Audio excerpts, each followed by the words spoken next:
He was quite inspirational, really. You know, left school at 16, went off and did an apprenticeship and became a very, very successful man.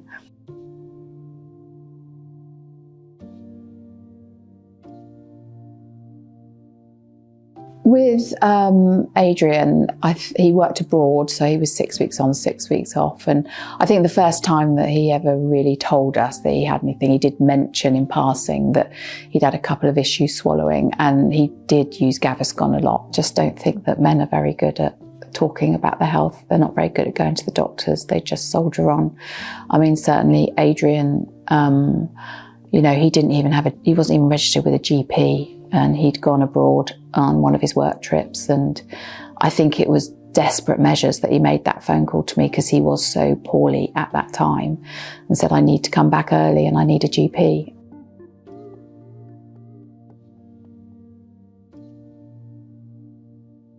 As we were dealing with it, we were very much in the dark. We didn't realise how impactful his symptoms would get and how quickly they would get quite bad. The first thing you want to do is treat them with a cup of tea or give them a cup of coffee.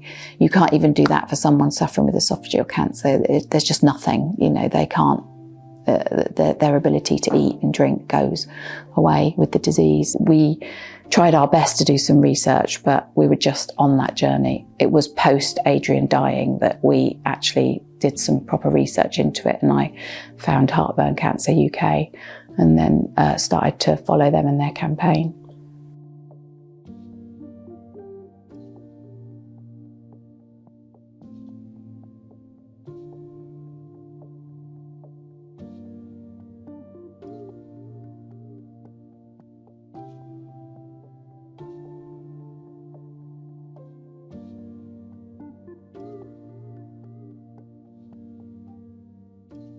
With Dave, he had persistent heartburn. I mean, literally Gaviscon is a feature on the weekly shop because he was taking it so much. I didn't know, none of us knew that there was a connection with anything more serious at that time.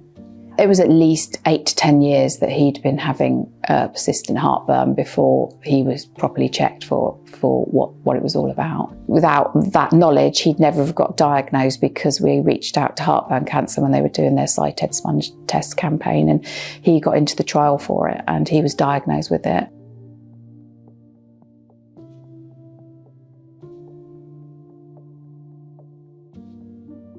He now, you know, we follow the advice. I follow Heartburn Cancer. I think the biggest comfort that we have from being diagnosed is that you can live with Barrett's esophagus and it doesn't necessarily turn into esophageal cancer, but it means that Dave is, because of his Lansoprazole, he's managing his symptoms and he just does not get acid indigestion anymore. We know now you have to be aware of what this disease is and how he needs to live.